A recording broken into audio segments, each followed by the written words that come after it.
Merci beaucoup à Abdourahmane Ly qui était au Beau Maraîcher. Merci à vous. Le temps de dire et d'installer merveilleusement bien sur ce plateau Monsieur Ndiaye Mamadou, qui est le directeur de eMedia.sn, passionné d'économie. Bonjour Monsieur Ndiaye. Bonjour Boubacar. Vous allez bien? Je vais très bien. Alors, nous allons parler d'agriculture hivernale. C'est quoi exactement quand on parle, qu'est-ce que ça veut dire quand on dit agriculture hivernale? Une agriculture qui ne fonctionne que quand il y a de la pluie, c'est-à-dire l'hivernage. Et c'est pendant 3 mois.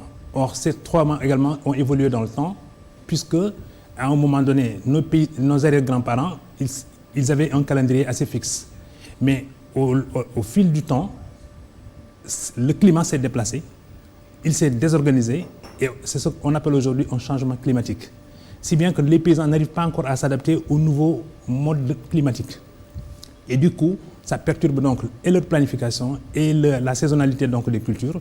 Et du coup également, ça perturbe également les récoltes qui sont attendues. Parce que semer au mois de juin alors que les pluies arrivent au mois de septembre, c'est complètement compromettre d'abord sa propre semence. Et ensuite, il n'y a pas possibilité de renouveler la semence pour le mois de septembre quand les pluies vont s'installer.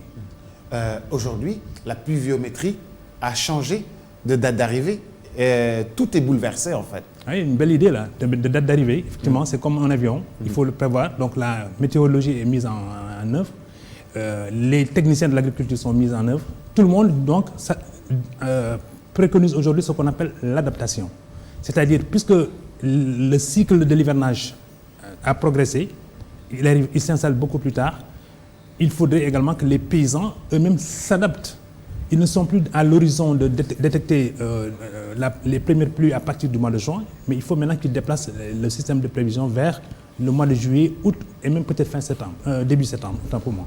Nous ne sommes pas le Mali, nous avons de l'eau. Nous ne sommes pas la Mauritanie, nous avons de l'eau. Nous n'avons pas la possibilité de merveilleusement bien cultiver. C'est un sujet que nous allons regarder et revenir sur le plateau dans un instant. Toc Toc Sénégal. Nous y sommes. L'hivernage s'installe. Au Sénégal, c'est la Casamance qui bénéficie le plus de précipitations. Cette zone sud a un fort potentiel agricole. L'agriculture, une activité du secteur primaire, saisonnière ou hivernale au Sénégal, polluée aux yeux de l'économiste agripreneur. Notre agriculture est très orientée et très liée donc aux conditions pluviales, liées aux saisons des pluies. Maintenant, pour pouvoir peut-être changer de paradigme, il faudra réfléchir à comment pouvoir développer vraiment une politique agricole qui puisse occuper les gens pendant 12 mois. Je pense qu'à part l'agriculture classique que notre pays fait, l'arachide et le mil, il y a d'autres agricultures qui peuvent se faire en saison hors pluie. La maîtrise de l'eau est le combat des agriculteurs de la zone centre du pays. Des forages installés dans la zone pour leur venir en appoint. L'utilisation des forages, ça se fait déjà dans des zones agricoles, dans la zone des Niayes, où l'horticulture est bien développée. Les gens cultivent à partir des forages. Bien vrai que dans ces zones, la nappe phréatique est beaucoup plus proche, mais je pense à travers tout le Sénégal, que ce soit les forages, que ce soit les bassins de rétention, je pense que ça peut être des pistes de développement que l'État doit mieux utiliser. Si on prend la zone de la vallée, et de la vallée du fleuve, là-bas il y a la vallée, donc il y a la maîtrise de l'eau. Et aussi la zone de l'Anamé, ou bien où il y a le lac de l'Anamé, il maîtrise l'eau. Cette alternative n'est pas une réalité partout. Les conséquences sont claires. 2 500 000 hectares de terres arables non encore exploitées. En prenant juste la culture agricole qui est dont on a le plus besoin, qui est le riz au Sénégal. Et rien que pour ça, on a à peu près 256 000 hectares de terres qui ne sont pas encore exploités et qui sont largement suffisantes déjà pour nous permettre d'atteindre notre autosuffisance alimentaire. Une activité rentable, poursuit-il, qui nécessite bien des facteurs qui sont sur place au Sénégal. Mais son envol se fait désirer. Bon, l'importation de façon générale, c'est un problème dans la mesure où ça a un impact direct dans la balance commerciale et un impact négatif donc sur la croissance d'un pays. Aujourd'hui, c'est inacceptable pour un pays comme le Sénégal où la consommation principale et le riz, à majorité, dépendent que de l'importation, l'articulation de l'agriculture avec la transformation. Je pense que ça aussi c'est très important. Il ne faut pas cultiver pour cultiver. Une culture primaire qui regorge bien de potentialités. Ceci ne se fera qu'avec une volonté politique sincère des autorités pour, par ailleurs, relancer l'économie du pays. Une économie plombée par la Covid-19. Toc Toc Sénégal. Au vu de ce reportage de Abdourahmane Ly, Monsieur Ndiaye, dites-nous un peu, qu'est-ce qu'il faut pour vraiment faire avancer les choses? Parce qu'en fait, on est toujours à ce stade-là où nous avons de l'eau, nous avons de l'espace, nous avons des terres, mais on n'arrive pas à cultiver suffisamment pour atteindre l'autosuffisance alimentaire dont tout le monde parle. D'abord, relevons que c'était un bon reportage qui a fait un round-up de la situation dans le pays.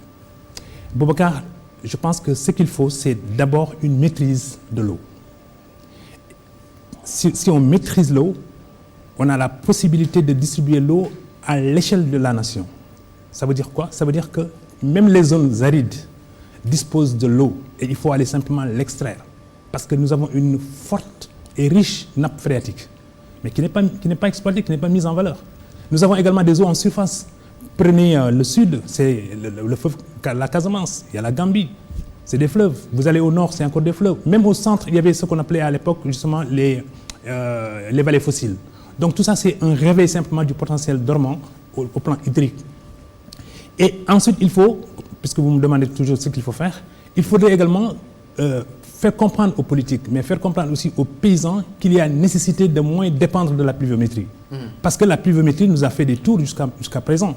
Maintenant, déménageons un peu de l'esprit, c'est-à-dire déplaçons le curseur vers des opportunités que nous offre le pays plutôt que de dépendre justement du ciel qui, lui, est un peu capricieux. Papa Lounsar, vous habitez la région de Louga.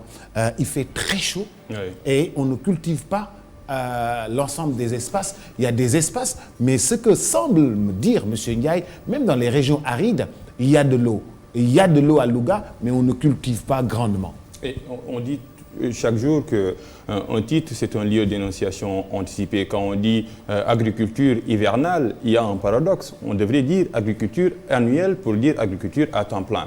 Pour la maîtrise de l'eau, le Sénégal a de l'eau, mais regardez les pays qui n'ont pas d'eau pour cultiver. Mais comment est née cette irrigation goutte à goutte? Mais dans le désert, les Israéliens ont réussi à faire de l'agriculture leur poumon économique. On sait qu'en Israël, il y a un problème d'eau qui se pose. D'ailleurs, une des conséquences de ce conflit entre la Palestine et Israël, c'est la maîtrise de l'eau. Je pense qu'on doit évoluer. Quand on dépend tout simplement de la pluie, on est handicapé et on n'arrive pas tout simplement à briser ce cycle-là. Comment faire une agriculture annuelle? Comment briser ce cycle-là, agriculture hivernale? On a de l'eau, mais je pense que maintenant, ce sont les techniciens agricoles et surtout les paysans qui doivent être plus imaginatifs, je pense. Non seulement ils doivent être imaginatifs, mais ensuite le pouvoir également doit se transformer de l'intérieur. Comprendre maintenant qu'il y a nécessité de moins dépendre de la pluie, comme vous l'avez si bien dit.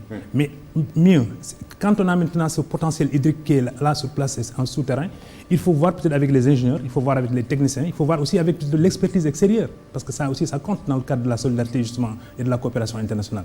Donc nous avons un potentiel qui nous permet peut-être de ne plus être soumis aux aléas des intempéries. Boubacar, savez-vous que peut-être pendant la période hivernale, les paysans ne cultivent que pendant 3 mois. Oui. Donc 9 mois, ils restent justement les bras ballants, sous l'arbre à balable, ou bien peut-être ils ne s'occupent pas. Alors que si on mettait en valeur justement la nappe phréatique, si on avait un potentiel hydrique qu'on met en valeur et qui permet justement aux paysans d'être actifs, ils travailleraient 12 mois sur 12 mois. Vous imaginez? D'où le problème de Ndengler, d'où le problème de Fanaï, d'où le problème des terres cultivables qu'on ne cultive pas et qu'on ne laisserait pas aussi à d'autres. D'ailleurs, le reportage souligne qu'il y a au moins 2 500 000 hectares qui sont là disponibles. C'est-à-dire qu'il ne s'agit même pas peut-être de venir bêcher, arracher les mauvaises herbes ou quoi que ce soit. Mais Même si vous survolez le pays par avion, vous vous rendez compte justement de la qualité du sol que nous avons. Mais malheureusement, il y a justement cet enthousiasme-là qui n'est pas. Et il faudrait peut-être maintenant qu'il y ait des forces, des leaders d'opinion qui permettent aux paysans d'être à la limite même pointés comme étant peut-être responsables de leur propre malheur. Mais il ne s'agit pas simplement de s'arrêter à ce niveau-là. Il faut également que la volonté politique s'installe et s'installe durablement pour permettre donc au pays de retrouver effectivement de l'embellie, surtout par le biais par le biais de l'agriculture. Parce que, rappelez-vous que récemment, le président de la République a préconisé, n'est-ce pas, un plan de relance économique national. Et il dit que l'axe fondamental justement de ce plan de relance-là, ça ne peut être que l'agriculture. Mais jusqu'à présent, on ne donne pas une orientation très claire sur la façon de gérer justement cette eau-là pour permettre aux paysans de travailler 12 mois sur 12. Moi, je pense que le Sénégal est assis sur un trésor, mais malheureusement, on tend la main. On a parlé de l'autosuffisance en riz, mais le Mali l'a réussi alors que le Mali n'a pas plus d'eau que nous. Est-ce que ce n'est pas un problème de volonté politique? Qu'est-ce qui se passe? Où ça bloque au fait? On a l'eau, on a des terres, on a des paysans, on a le soleil, mais on n'a pas notre autosuffisance en riz. Mais parce que je dis que dans l'esprit, si on ne change pas les mentalités, par les leaders d'opinion, par les médias, qui eux-mêmes peut-être commencent à tutoyer effectivement les paysans, mais qui également se focalisent sur les cas de réussite dans le domaine agricole. Prenons un agriculteur qui a décidé de quitter la ville et d'aller s'installer justement dans la campagne. Je pense que quand les médias se focalisent justement sur ces réussites, même quand elles sont isolées, à un moment donné, quand on les agrège, ça donne par exemple une force de visibilité qui permet effectivement aux doses de se dire, mais tiens, venons-en. Vous avez cité par exemple le cas d'Engalère et d'autres pays et d'autres zones. C'est vrai. Il y a aujourd'hui une sorte d'appétit foncier, mais insatiable. Alors, il est question maintenant de voir dans quelle mesure aussi les terres qui sont là et qui ne peuvent pas être exploitées, alors qu'il y a d'autres qui détiennent justement des moyens financiers et qui n'ont pas de terre pour les exploiter, de faire converger justement ces deux volontés-là et de voir maintenant comment la terre peut être mise en valeur.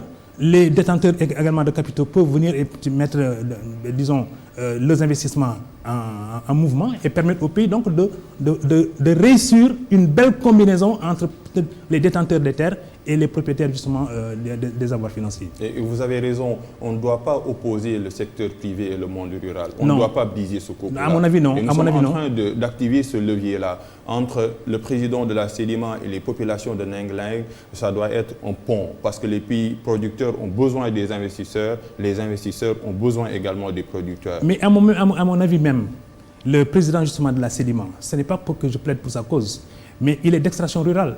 Oui. Deuxièmement, le domaine foncier national dit que la terre appartient à la nation. Donc c'est à la nation de redistribuer la terre en fonction justement des intérêts du pays et des populations. Donc quand un Sénégalais nanti veut disposer de terre et a exprimé effectivement son projet agricole, je pense que le pays, la nation, donc l'État, qui est détenteur effectivement de ces terres-là au profit de la nation, peut mettre à la disposition d'un Sénégalais justement ces terres-là. Et ensuite, il faut simplement organiser cela pour que toutes les populations s'y retrouvent. Parce que la hantise, c'est qu'on dit que ce Sénégalais qui arrive, il est extérieur donc à la zone de Ndengueler. Or, il est Sénégalais au même titre que justement les gens de Ndengueler. Le problème simplement, c'est de voir comment arriver à un consensus qui permettrait également à d'autres Sénégalais qui veulent également s'investir dans l'agriculture de ne pas s'apeurer simplement parce que M. Babacar Ngom a reçu justement une fin de non-recevoir de la part des populations où il voulait s'installer.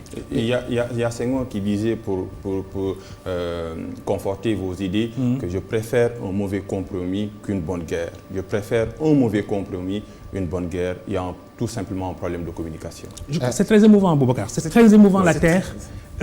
Donnons simplement une bonne connaissance du régime foncier de notre pays et montrons qu'en vérité, tout le monde a sa place parce que la terre, elle est généreuse et elle s'ouvre à tout le monde. Et en plus d'ailleurs, je termine par là, si le Sénégalais a de mauvais rapports avec les détenteurs de capitaux dans son propre pays, il envoie un très mauvais signal à ceux-là qui disent « mais tiens, Sénégal c'est sympathique, les gens ont de la teranga, allons-y ». Non, ils ne viendront pas parce que déjà on malmène ceux-là qui veulent investir et qui ont des difficultés justement à trouver, disons, des terres d'élection. Notre sujet, c'est l'agriculture hivernale, qui nous mène vers des terres, qui nous mène vers l'eau. D'accord ?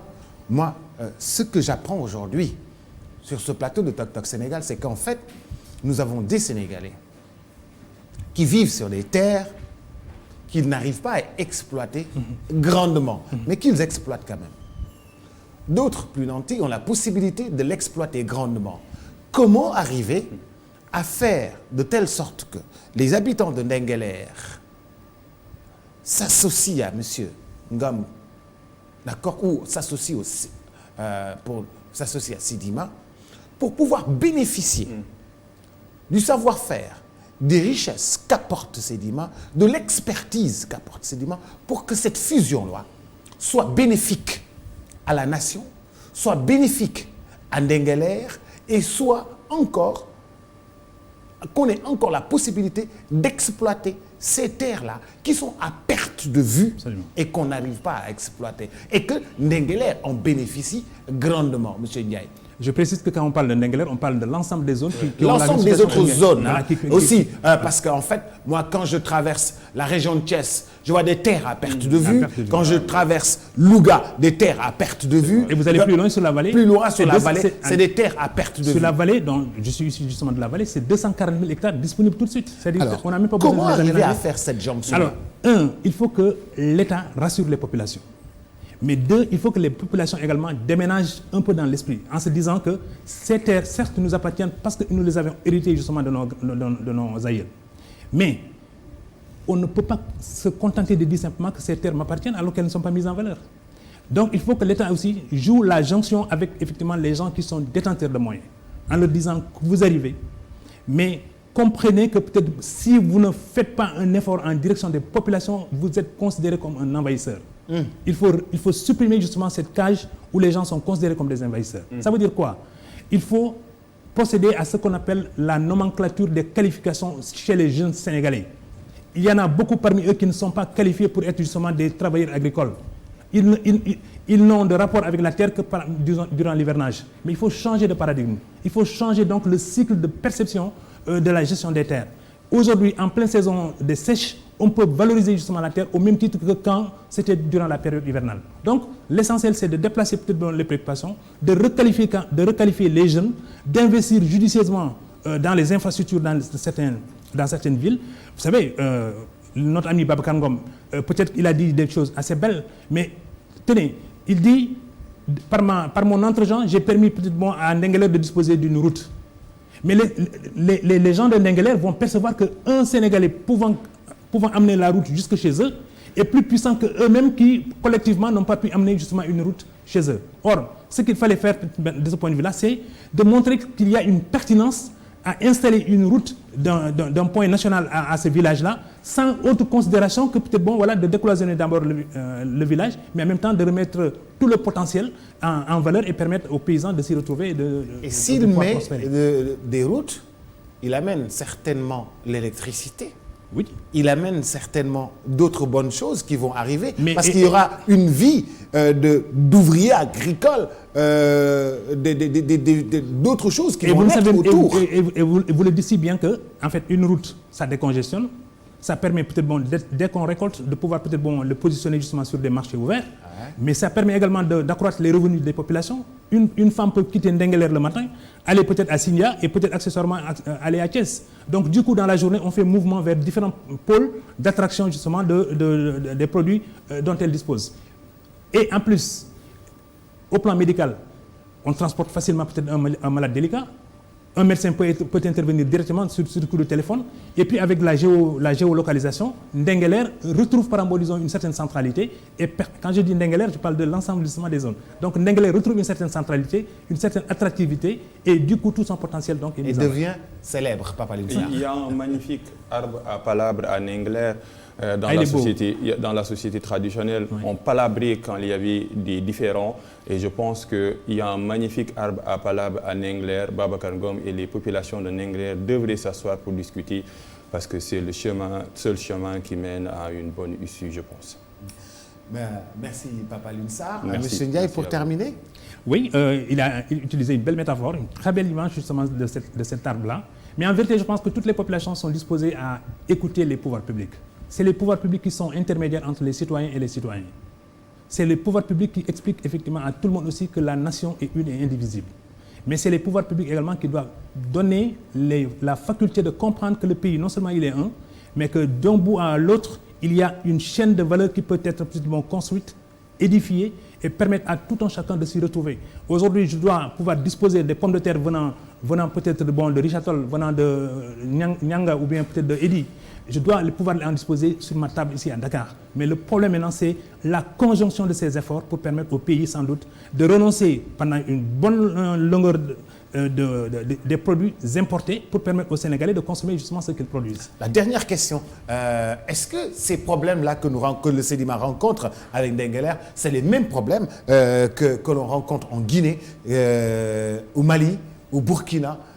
Vous avez une idée un tout petit peu? Oui, quand on inverse les proportions, on a la même chose. C'est-à-dire que quand vous allez dans la zone de bauxite, par exemple, où il y a peut-être un minerai extrêmement riche pour la Guinée, les populations, à un moment donné, ont compris sans doute que, voilà, quand on donne, figurez-vous justement, je crois que c'est Agelev, un riche financier israélien qui était venu justement racheter la totalité justement d'une mine de bauxite. Mais les Guinéens ont commencé à se dire, mais un seul Israélien acheter une mine, c'est invraisemblable. Mais voilà, au moins quand même, tout de suite, le choc entre l'Israélien et les populations a permis aux Guinéens de se réveiller et de se dire, mais nous ne pouvons pas non plus dormir justement sur ce potentiel-là, alors que peut-être, pour faire d'une ville à Conakry 5, 6 heures, 7 heures de temps, alors qu'avec l'installation justement de cet Israélien et de sa mine, ça a permis sans doute de raccourcir les délais, de permettre aussi une fluidité de la circulation.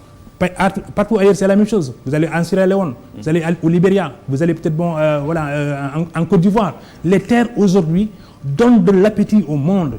Et le monde considère qu'effectivement l'Afrique est le grenier du futur. Par conséquent, c'est aux Africains de comprendre qu'ils ont un potentiel, ils sont assis sur une richesse, comme l'a dit Papa Lyoune, mais en même temps aussi que cette richesse-là, elle doit être maintenant mise en valeur pour permettre de réduire les poches de pauvreté. Et elles existent, les poches de pauvreté. Elles existent encore dans les zones où, et c'est encore là le scandale, elles existent dans des zones où il y a un immense potentiel de richesse qui n'est pas mis en valeur, Boubacar.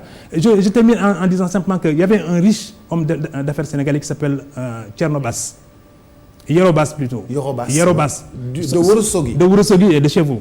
Vous savez que Yorobas, c'est une anecdote, mais elle est très savoureuse machinalement, plus savoureuse même, aussi savoureuse que le café. Yorobas est allé dans un pays qui s'appelait à l'époque le Zaïre, donc actuel RDC. Et il arrive dans la brousse, il rencontre donc un chef qui est assis sur une pierre. Le chef, la pierre sur laquelle il est assis, c'est une pierre ramassée un peu dans la nature. Or, Yorobas a reconnu d'emblée, parce qu'il a le coudé, il a l'exercice, il a vu que cette pierre, c'est du diamant. C'est du diamant. Il a demandé donc au chef, est-ce qu'il peut lui remplacer cette pierre par une autre pierre? Le chef s'est levé, il lui a donné la pierre, et ensuite, lui, il a trouvé une autre pierre qu'il a retaillée pour permettre au chef de s'asseoir bien sur sa taille. Il est reparti avec des milliards. Et il arrive avec son ami à Kinshasa, il rencontre donc un diamantaire venu d'Anvers, et il discute. Yoro dit à son interlocuteur, cette pierre, je la vends à 5 milliards de francs CFA. Tenez-vous bien dans les années 62. Et le monsieur dit à Yorobas, non, je pourrais vous l'acheter à 4 milliards. L'ami de Yorobas tombe évanoui. Il tombe évanoui. Le Toubab demande à Yorobas, mais qu'est-ce qui lui est arrivé? Il dit non. Il a tellement fait d'efforts pour aller trouver justement cette pierre, et vous ne lui payez que 4 milliards. C'est pourquoi, par exemple, il est tombé en syncope. S'il meurt, vous êtes responsable.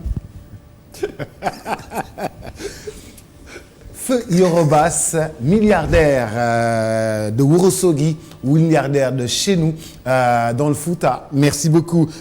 Une pensée pieuse pour Yorobas et à toute sa famille. Nous pensons à sa famille, à sa fille, Bébé Bass, qui est la femme de Pape Diouf, l'artiste, auteur, compositeur, et tout Ourossogui, tout le Fouta. Merci beaucoup, monsieur Mamadou Ndiaye, directeur de emedia.sn. Merci beaucoup à vous, monsieur Papa Lyoune Sarr. Merci. Rendez-vous ce soir dans Belle Ligne, quand la littérature parle hip-hop, c'est avec Purpose, c'est à partir de 21h15. Et je dirais yes, yes. Merci beaucoup, Purpose, l'enfant de Rufisque. Economia, c'était bien sûr dans l'agriculture hivernale qui nous a permis aussi d'échanger sur le foncier. Merci. L'Afrique est une mine d'or, comprenez-le bien. Nous sommes en Afrique, nous sommes sur une mine d'or. Mesdames, Messieurs, rendez-vous dans un instant, après, bien sûr, la pause musicale. À tout à l'heure avec Aminata Ndong et Baba Ndiaye. Toc Toc Sénégal.